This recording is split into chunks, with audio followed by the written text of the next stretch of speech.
What people over 60 should eat for breakfast. Hello. Today, I'll show you the 8 main foods that should not be missing from the breakfast of people over 60. So, stay with me in this video, grab pen and paper, and jot them down for your shopping list. In my experience, I find that breakfast is one of the most neglected meals. Often, people, especially the elderly, skip this meal or choose nutrient-poor foods that only provide a feeling of fullness without offering nutritional benefits. A common example is the typical Brazilian breakfast, a cup of coffee or pinhado, coffee with a little milk, accompanied by French bread or white flour, usually with margarine. This type of meal lacks protein and essential nutrients.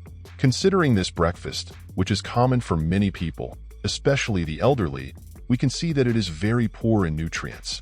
I'll talk about 8 foods that are accessible and rich in nutrients to improve the quality of breakfast. Often, it's not a matter of cost but of knowledge. These foods are available in most places in Brazil and even worldwide. Enjoy and subscribe to the channel if you're not already subscribed. Turn on notifications to be alerted when I release a new video. I post 2 videos a week, always covering topics related to nutrition, elderly health, and natural tips for longevity. I receive many messages and feedback from all over the world, and I want to thank everyone who watches my videos, both from Brazil and abroad. Stay tuned to discover what these foods are and how they can help improve your health. Today I will show you the 8 main foods that should not be missing from the breakfast of people over 60 years old. So, stay with me in this video, grab pen and paper to jot down and add to your shopping list. In my experience, I realize that breakfast is one of the most neglected meals.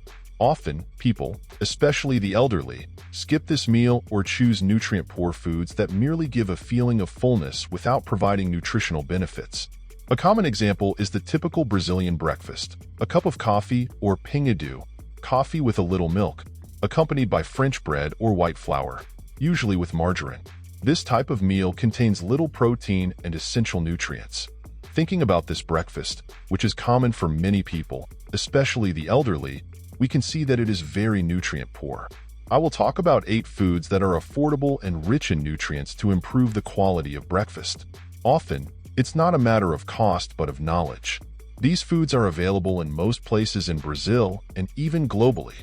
Our breakfast, like other main meals, needs to meet a protein goal, which is our protein target.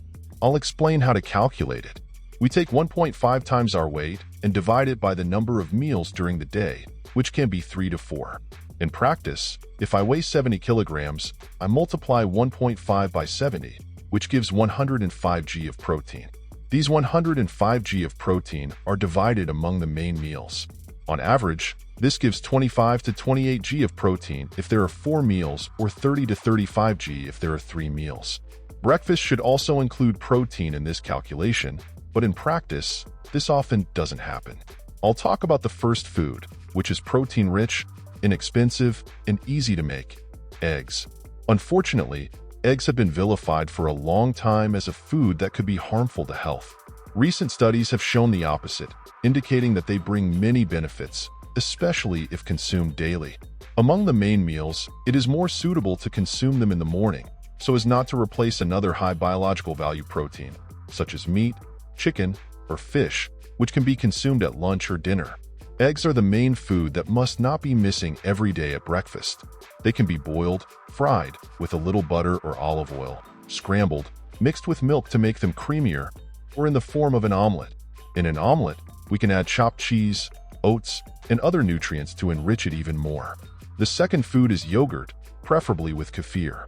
For those who are not familiar, kefir is a colony of lactobacilli that in some countries is passed down from generation to generation. If you don't have kefir, you can use natural yogurt with lactobacilli, which can be bought at the supermarket. Prefer those that contain only culture and milk, without preservatives or additives.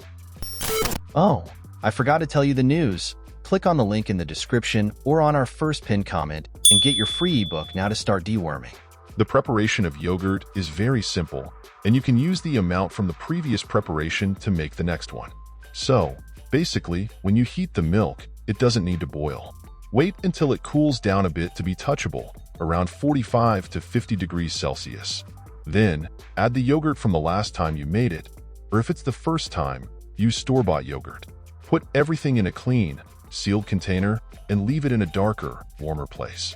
It can be inside the oven or microwave turned off. The next day, your yogurt will be ready. Just put it in the fridge and it's ready to consume.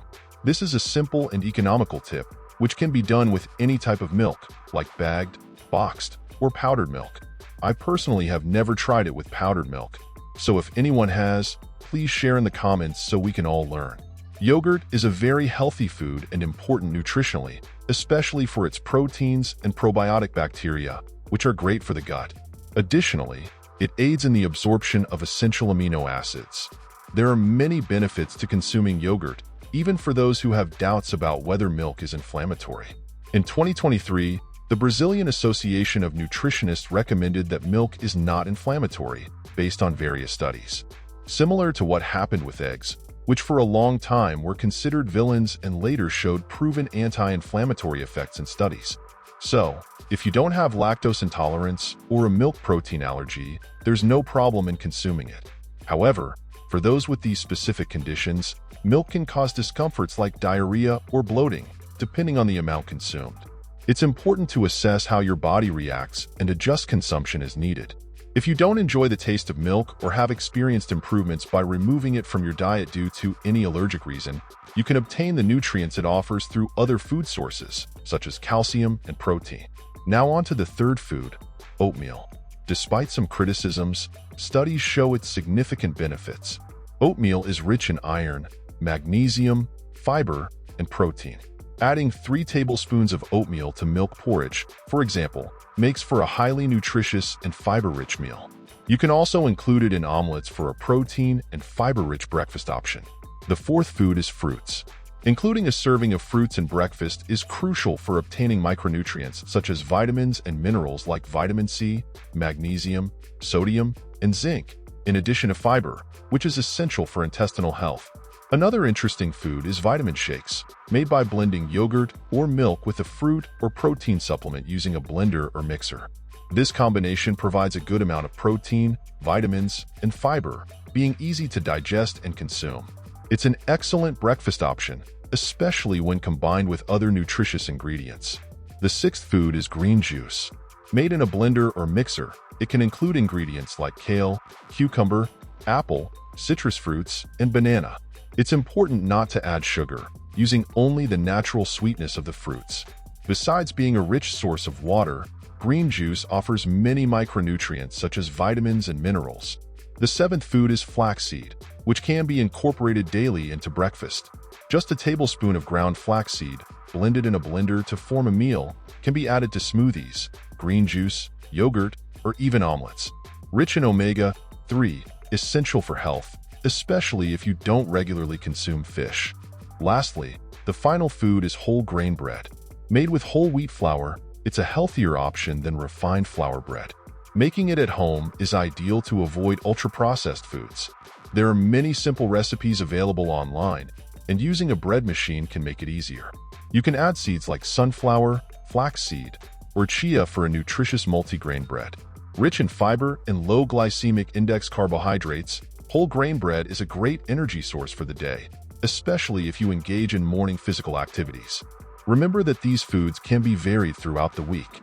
It's important not to consume all of them on the same day or in the same meal. This way, you can diversify your menu by including these 8 foods.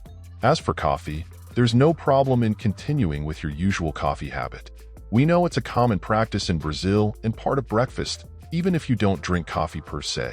If you usually sweeten your coffee, considering reducing or cutting out sugar can be beneficial. Studies show that refined sugar, found in cane sugar and sugary drinks, doesn't bring health benefits. Reducing sugar consumption in these forms can mean a significant decrease in the total sugar you consume daily. To mark your presence, share in the comments the city where you're watching from and write Superakeo Sim Limites, Limitless Overcoming. This helps me know that you've made it this far and seen these important tips on healthy eating. These foods are essential for maintaining muscle mass and vitality, contributing to a healthy metabolism. Congratulations on seeking knowledge based on medical guidelines. If you're concerned about sarcopenia, loss of muscle mass and strength, I recommend accessing the link below for my ebook on the subject. It explains in an accessible and practical way how you can take care of muscle health. Thank you for being here. Take care, and see you in the next video.